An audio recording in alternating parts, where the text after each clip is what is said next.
simplified balance sheet is a balance sheet that organizes the assets and the liabilities into subgroups.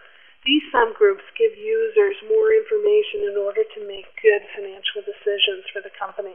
The assets are going to be divided up into 4 different subgroups, and the subgroups are current assets, long-term investments, property, plant, and equipment, and intangible assets. Liabilities are going to be divided up into 2 subgroups. These 2 groups are current liabilities and long-term liabilities. Let's have a look at the asset section of a balance sheet. This is the balance sheet for music components. Balance sheet is prepared as of January 31st, 2011. This balance sheet is prepared almost the same way as it was before. We have the asset section in which all of the assets are listed below, and then we have total assets. The only thing that we're doing a little different is preparing headings inside that group of accounts on the balance sheet. The 4 different groups are current assets. All the current assets will be listed below. The second type is long-term investments. Again, the long-term investments are listed below. Then we have property, plant, and equipment. All of those accounts are listed below. And then we have intangible assets with all of the accounts listed below. If the section or subgroup has more than one account in it, you have to have a total. So you'll notice for current assets we have a total, long-term investments we have a total, property, plant, and equipment we have a total.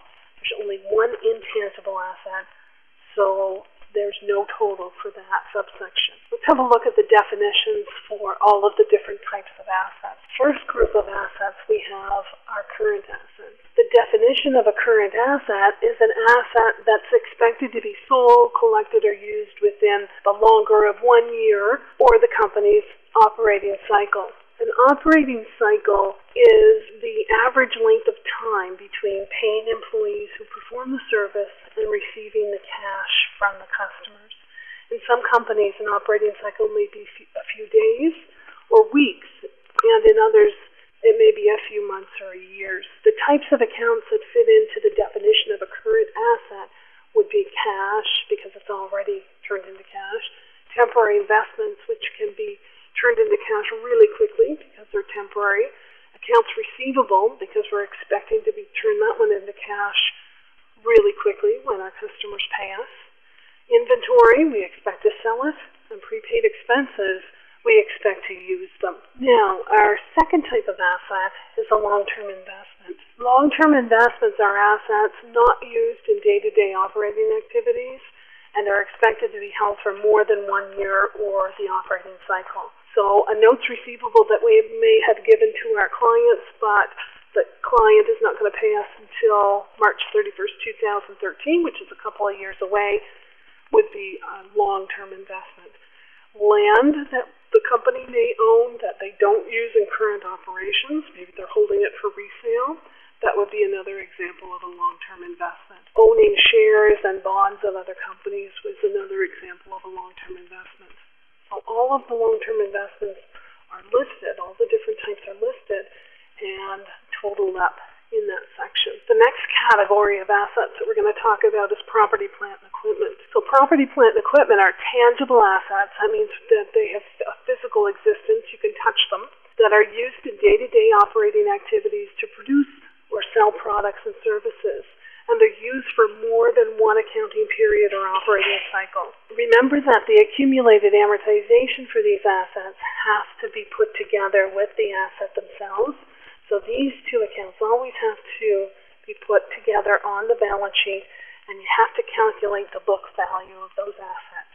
So the users of the financial information know that those assets are amortized, and that's our estimate of the book value.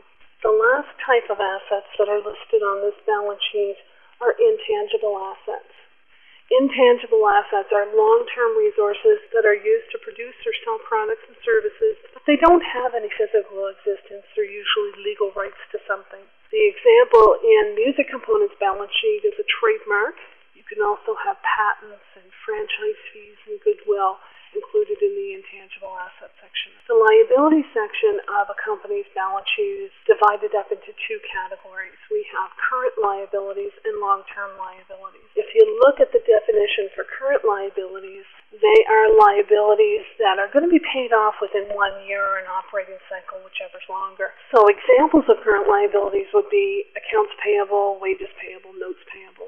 And we also have this one that you probably haven't seen before, the current portion of a company's long-term liabilities. And basically what that is part of the long-term debt that is going to have to be paid off within 1 year from the balance sheet date. So it is part of this long-term notes payable.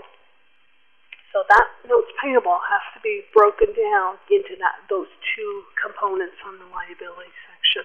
If you looked at a T account for the notes payable in the general ledger, the balance of that note would state $157,500.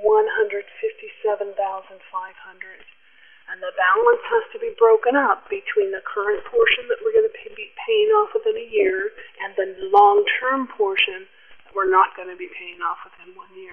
The definition of the long-term liability is one that states that it's a liability that's not going to be paid off within 1 year or a company's operating cycle. The last thing on our balance sheet is the owner's equity. And remember that the owner's equity is the owner's claim on the assets of a company, or it's the book value of the company. So according to the company's record, that's how much the company is worth. Remember that you have to have sum totals in the liability section if there's more than one type of liability in that section. If we look at the current liabilities, there are 4 different types of current liabilities. You've got to have a total.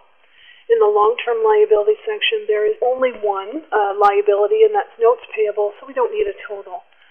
All of the liabilities must be totaled up on the balance sheet. The last thing you have to do, just like we did previously, is add up the total liabilities and the owner's equity to see if it equals the asset section.